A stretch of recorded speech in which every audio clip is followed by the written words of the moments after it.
Եվ այսպես Վլադիմիր Պուտինը Նիկոլ Փաշինյանի պատճառով շարունակելու է պատժամիջոցներ կիրառել ընդդեմ Հայաստանի Հանրապետության։ Հարգելի հեռուստադիտողներ, ուրեմն եւ հայաստանյան որոշակի փորձագիտական շրջանակներ եւ ռուսական որոշակի փորձագիտական շրջանակներ, քաղաքական գործիչներ, հասարակական գործիչներ մի այսպիսի ձևակերպում են տալիս հայ-ռուսական կոնֆլիկտային հարաբերությունների համատեքստում, ասում են դե Նիկոլ Փաշինյանը ինքը չի կարող իրադարձությունները այլ հունով տանել այն պատճառով, որ նա միայնակ չի կարող քայլեր ձեռնարկել ընդդեմ այն մոտեցումների, որոնք կան Թուրքիայում, որոնք կան Ադրբեջանում, որոնք կան Ամերիկայի Միացյալ Նահանգներում, Եվրամիությունում, այլ կերպ ասած, ասում են, որ Նիկոլ Փաշինյանը միայնակ չի կարող որոշում կայացնել, որ ինքը փոխում է հարաբերությունների որակը Ռուսաստանի Դաշնության հետ, ինչն էլ իր հերթին կարող է հանգեցնել նրան, որ Ռուսաստանը կդադարի պատժամիջոցներ կիրառել Հայաստանի Հանրապետության նկատմամբ, այլ կերպ ասած, փորձում են ասել հետևյալ, որ մեկ մարդը չի կարող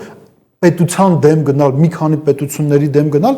բայց մենք վերջին տարիներին ունենք հստակ մեկ օրինակներ, թե ինչպես Նիկոլ Փաշինյանը իր անձնական որոշմամբ միայնակ որոշեց պատմության ընթացքը մեկ այլ ուղղությամբ տանել 2022 թվական հոկտեմբերի 6 Պրահա Նիկոլ Փաշինյանը անձնական որոշում էր կայացրել, որ ինքը Արցախը հանձնում է Ադրբեջանին, որ ինքը իր ձևակերպմամբ ճանաչում է Ադրբեջանի տարածքային ամբողջականությունը, որը ներառում է նաև Լեռնային Ղարաբաղի Հանրապետությունը, նա բացատրում է սա նրանով, որ սրանով մենք ճանաչում ենք մեր տարածքային ամբողջականությունը, ինչևէ Պրահան հստակ օրինակն է նրան, որ առանձին վերցրած մեկ մարդու որոշում կարող է պատմությունը մեկ այլ ուղղությամբ տանել։ Նիկոլ Փաշինյանը ինքը Պրահայում Արցախը ճանաչեց Ադրբեջանի մաս, որտեղ ինքը կարծում էր, որ Արցախը Ադրբեջանի մաս է, ու ինքը այդ քայլին գնաց։ Հիմա ինքը կարծում է, որ Ռուսաստանի այդ առճակատումը դրական է, որովհետև այն Ռուսաստանը, որովհետև այն Հայաստանը, որը հետաքրքիր է Ռուսաստանին, այդ Հայաստանում Նիկոլ Փաշինյան քաղաքական գործոն չի կարող լինել։ Այդ իսկ պատճառով բոլորն են խոսակցում, որ Նիկոլ Փաշինյանը, եթե նույնիսկ ուզենա, ինքը չի կարող ետ շրջել, այս ամեն ինչը մեղմ ասած չի համապատասխանում իրականությանը։ Նախ Նիկոլ Փաշինյանը կարող է միանձնյա որոշում կայացնել, բայց ինքը չի ուզում այդ որոշումը կայացնել, որովհետև ինքը իսկապես կարծում է, որ ցանկացած գնով Ռուսաստանը պետք է տարածաշրջանից դուրս հանել, եթե դրա համար պետք էր վճարել Արցախով, ինքը վճարեց, եթե դրա համար պետք է վճարել, չգիտեմ, Զանգեզուրի միջանցքով, ինքը պատրաստ է դա էլ վճարել, դա իր հերթին հանգեցնելու է նրան, որ հայ-ռուսական հարաբերությունները շարունակելու են վատթարանալ։ Այսօր մենք օրինակ ականատես եղանք նրան, որ Ռոսզդրավնադզորը արգելափակեց հայկական արտադրության ներարկումների համար նախատեսված ջրի սպառումը Ռուսաստանի Դաշնությունում, իրականում բոլորս էլ հասկանում ենք, որ սա տնտեսական առումով մեծ հարված մեզ չի հասնում, բայց սա որոշակի առումով կարող ենք ընկալել որպես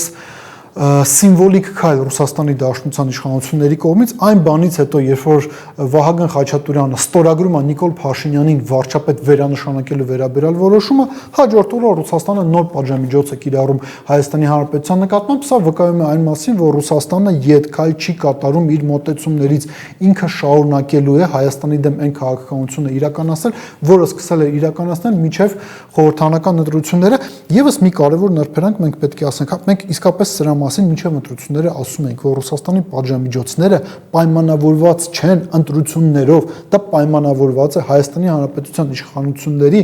անձնական աշխարհաքաղաքական ընտրությամբ։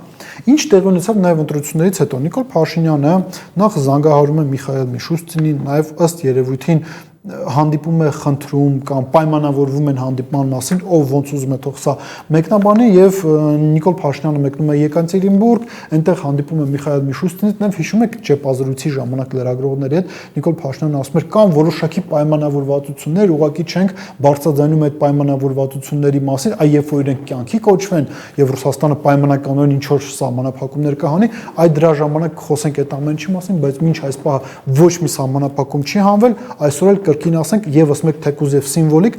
բայց սահմանափակում կիրառվեց Ռուսաստանի Դաշնության համար, այստեղ խնդիրը կրկին ասենք աշխարհաքաղաքական ընտրությանն է։ Ինչի մասն է խոսքը։ Ռուսաստանի Դաշնությունը, ինչպես նաև եվրոպական մեր հարգարժան գործընկերները պատրաստվում են միմյանց դեմ պատերազմական գործողությունների եւ Ռուսաստանի Հանրապետությանը անհրաժեշտ է հասկանալ հետեւյալը. Եվրոպայի դեմ պատերազմի ժամանակ, պատերազմի պարագայում Հայաստանի Հանրապետությունը որ ճամբարում է լինելու, եթե Հայաստանի Հանրապետությունը լինելու է Ռուսաստանի Դաշնության դաշնակիցների ճամբարում, որևիցե խնդիր չկա, որ ԵԱՏՄ-ից մենք շարունակենք բարիքներ ստանալ, որ մենք շարունակենք ռուսական տնտեսական հնարավորություններից, տնտեսական շուկայից օգտվել, բայց եթե Հայաստանը լինելու է մաս եվրոպական ճամբարի, որը Ռուսաստանի դեմ է պատերազմելու, ապա Ռուսաստանի մոտ տրամաբանական հարց է առաջանում, ինչու Հայաստանի Հանրապետությանը այս պարագայում պետք է շարունակել ֆինանսավորել սրանով է պայմանավորված Ռուսաստանի Դաշնության պատժամիջոցները ընդդեմ Հայաստանի Հանրապետության, եւ երբ որ Նիկոլ Փաշինյանը զանգարում է Նիկոլ Փաշինյանի հետ հեռախոսազրույց է ունենում եւ իր նպատակն է հասնել նրան, որ Ռուսաստանը չեղարկի իր պատժամիջոցները եւ մենք կրկին մուտք ունենանք ռուսական տնտեսական շուկա, ըստ երևույթին Հայաստանի Հանրապետության իշխանությունները կամ չեն հասկանում ինչա կատարվում, կամ հասկանալով սխալ եզրահանգումներ են գալիս։ Նիկոլ Փաշինյանը երբ որ զանգում է Պուտինին եւ իր հետ զրուցում է, ինքը պետք է ոչ թե փորձի վերադառնալ ռուսական շուկա, ինքը պետք է առաջին հերթին փորձի խուսափի նոր պատժամիջոցներից, ինչի մասին է խոսքը, գազի գնի թանկացում, այլ վառելիքի թանկացում, անդամանդների եւ ոսկուն վերաբերվող